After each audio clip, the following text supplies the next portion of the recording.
स्वामी जय श्री राम। जी जय श्री राम। जी। मैं डॉक्टर राघवेश दास वेदांती। जी। मैं पूज्य वशिष्ठ पीठाधीश्वर ब्रह्मर्षि रामविलास दास वेदांती जी का शिष्य हूँ जी। और उनके स्थान वशिष्ठ भवन हिंदू धाम का महंत हूँ। 5 अगस्त सन 2022 को पूज्य गुरुदेव भगवान ने हमको अपने आश्रम का महंत भी बनाया है और उनकी कल्पना थी कि मैंने राम जन्मभूमि के लिए पूरा अपना जीवन अर्पित किया, समाज के लिए, हिंदू राष्ट्र के लिए। तो 5 अगस्त को ही मोदी जी ने कश्मीर से 370 धारा हटाई थी 19 में और 5 अगस्त सन 2020 को मोदी जी ने राम मंदिर की प्राण प्रतिष्ठा भूमि पूजन का शिलान्यास किया था। इसलिए मेरे गुरुदेव ने मुझे भी ऐसे ऐतिहासिक और राष्ट्रीय दिन के लिए महंत यहाँ का बनाया है। तो मेरा यही परिचय है कि मैं पूज्य गुरुदेव वेदांती जी का शिष्य हूँ। बिल्कुल। तो जैसे कि राम प्रतिष्ठा को लेके काफ़ी भक्त हो रहे हैं परेशान, जो बोल रहे हैं कि निमंत्रण कार्ड नहीं मिला है, उसको लेकर बहुत सारे भक्त अड़े हुए हैं।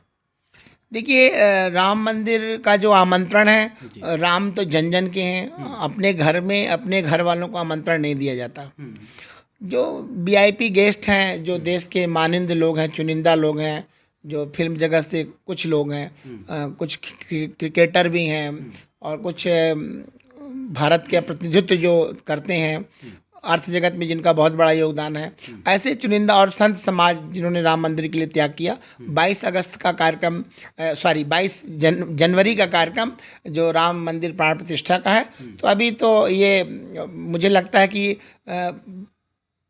अभी प्रारंभ हो रहा है, अभी तो ये शुरुआत है।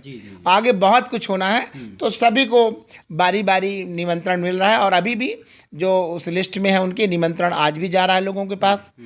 तो अब ये मैं नहीं कह सकता कि निमंत्रण, और वैसे भी हर घर में हमारे राम जन्मभूमि तीर्थ क्षेत्र ट्रस्ट ने अक्षत और पत्रिकाएं भिजवाई हैं।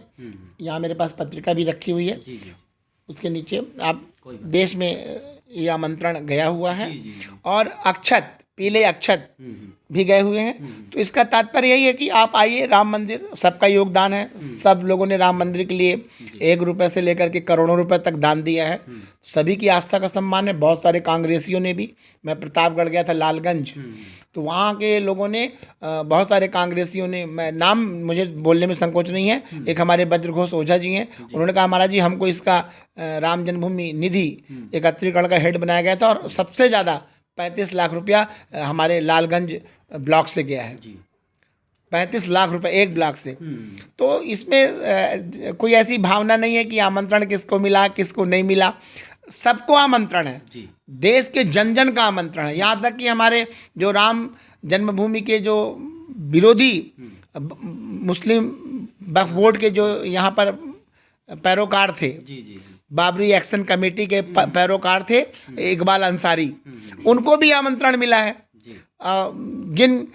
जिनके पिता ने अयोध्या में 92 में 6 दिसंबर 1992 को अयोध्या की गलियों को खून से नहला दिया था, सरजू जी के पानी को लाल कर दिया था, ऐसे उनके मुलायम सिंह जी के पुत्र अखिलेश यादव जी को भी आमंत्रण मिला है। अब लोगों की अपनी जुमलेबाजी है कि हम बाद में आएंगे, हम आगे आएंगे, पीछे आएंगे। तो जो जिसको जैसे आना है अपनी सुविधा के अनुसार आए, और जिनको नहीं आना है उनके लिए एक साफ सा संदेश है कि आपको आमंत्रण मिला हुआ है, भगवान आपके हैं, तो आप अपने घर में उत्सव मनाइए, भंडारा करिए, दीप जलाइए, पटाखे फोड़िए, राम जन्म का आनंद मनाइए। ब्रह्मांड नायक है भगवान श्री राम। तो आमंत्रण मिलना न मिलना ये कोई मायने नहीं रखता, ये कोई महत्वपूर्ण बात नहीं है। अच्छा स्वामी जी, एक बात और है, कुछ लोग टिप्पणी कर रहे हैं कि अयोध्या राम नगरी को लेके भारत से चंदा वसूला जा रहा है और ठगा भी जा रहा है। देखिए, जो गलत काम करेगा उसके लिए ट्रस्ट का नियंत्रण है और मुझे लगता है कि ऐसे लोग पकड़े जाएंगे जो राम जन्मभूमि के नाम पर ठगी करेंगे और उनका कल्याण नहीं होगा।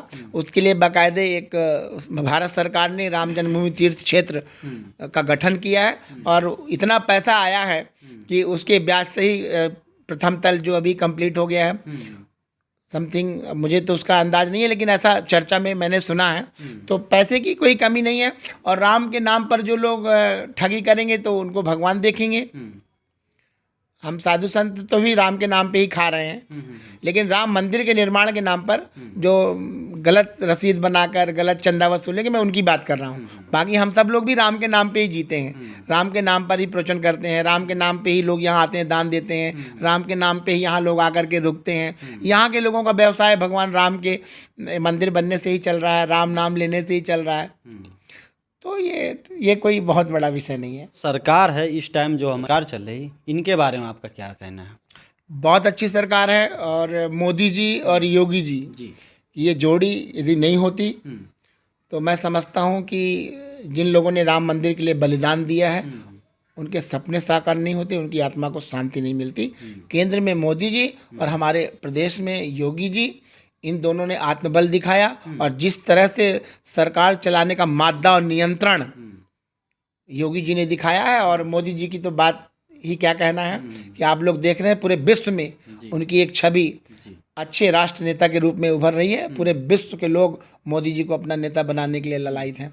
अच्छा, ये 500 वर्षों से लड़ाइयाँ चल रही थी अभी तक 70 सालों से भी, और अन्य सरकारें थी, क्या उन्होंने कभी सोचा नहीं था इसके बारे में? मैं कहता हूँ यदि सोचा होता, राम मंदिर इतना बड़ा मुद्दा था, तो क्या अयोध्या की गलियाँ, अयोध्या की सड़कें पर विकास नहीं हो सकता था? मोदी जी देखिए आए, उन्होंने इच्छा शक्ति दिखाई, और अब एयरपोर्ट बन रहा है, दशरथ मेडिकल कॉलेज बन रहा है, अयोध्या के राम पथ, भक्ति पथ, श्रद्धा पथ आप देख सकते हैं किस तरह से आज बढ़िया दुल्हन की तरह अयोध्या को सजाया जा रहा है। पूरा देश राममय हो रहा है, और जिस दिन भगवान रामलला के शिखर पर भगवा ध्वज लहराएगा, उस दिन भारत देश राम राज्य की ओर और आगे बढ़ेगा।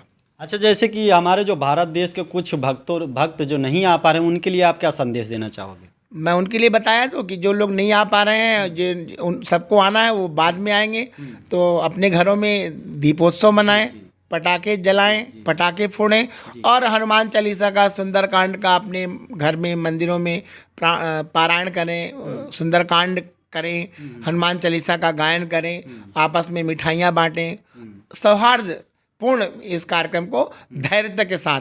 और हम लोगों ने शौर्य का परिचय दिया, हिंदू जनमानस ने लगभग 500 वर्ष के कलंकित विवादित उस ढांचे को ढाकर, तो अब भगवान रामलला का मंदिर बन रहा है। तो मैं देश के लोगों से यही कहूँगा कि धैर्यतापूर्वक, धैर्य धारण करके आप अपने उत्साह को मनाइए, और राम जन्मभूमि का दर्शन करने के लिए 22 जनवरी के बाद आप लोग जरूर आइए। जी बिल्कुल, जैसे कि अभी कि बहुत सारे जो भक्त हैं, हमारे भारत के अनेक राज्यों से जो भक्त वो आ रहे हैं, और बहुत से भक्त नहीं आ पा रहे हैं, तो उनके लिए भी यही कहना चाहूँगा कि आइए और दर्शन कीजिए, और राम नगरी की देखिए क्या दुल्हनिया जैसे सज रही है, जिस तरीके से वो आके ज़रूर देखें, क्योंकि भव्य दर्शन करिए आप लोग। भव्य तरीके से यहाँ पे व्यवस्थाएं की गई हैं आप लोगों के लिए, और जगह जगह पे भंडारा चल रहे हैं, जो कि जो भक्त आ रहे हैं वो कभी यहाँ पे भूखे नहीं रह सकते हैं। चलिए हम यहीं से वीडियो को एंड करते हैं, फिर मिलते हैं एक नई वीडियो के साथ। तब तक के लिए जय हिंद, जय भारत।